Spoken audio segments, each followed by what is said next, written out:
ilma namaa jalqabaaf dhumasaa tilmaamuuni in ulfaata waan hunduu makeessa. Ilmi namaa daggalaa turee buleet dabala. Ilmi namaa daggalaa turee buleeti dabala. Ilmi namaa daggalaa turee buleet dabala.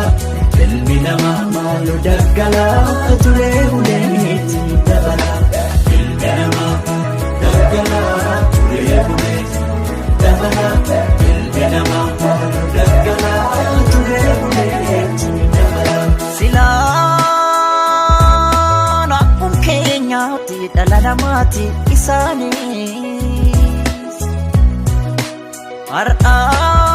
har'aaf carraan gante haadhaaf abbaa dhabaniis haadhaaf abbaa dhabuun isaanii qoda Rabbiiti.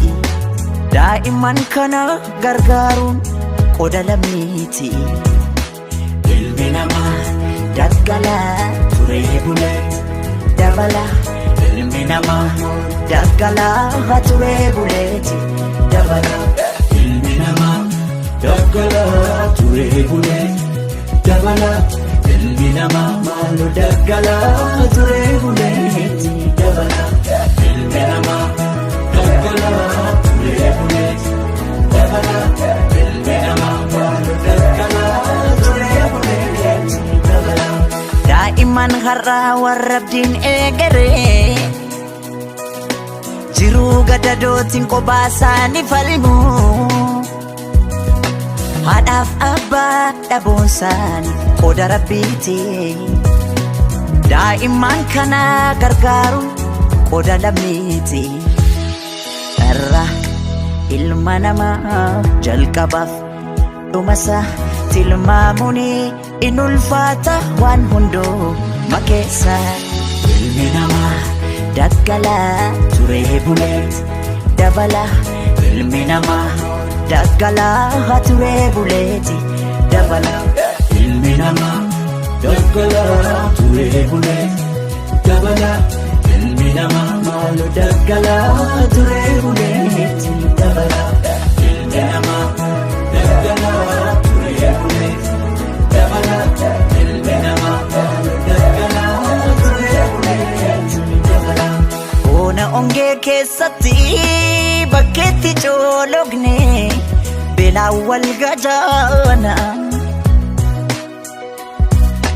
Ganna bokkaa keessatti qaama keenya kichuu in qorraan waxalamna. Masliifataane otoon jaalatin kunoonuma jirra kunoonuma jirra jiruu gadadooti. Irra ilma namaa jalqabaaf dhumasaa tilmaamuuni in ulfaata waan hunduu makeessa. Ilmi namaa Daggalaa turee buleet dabala.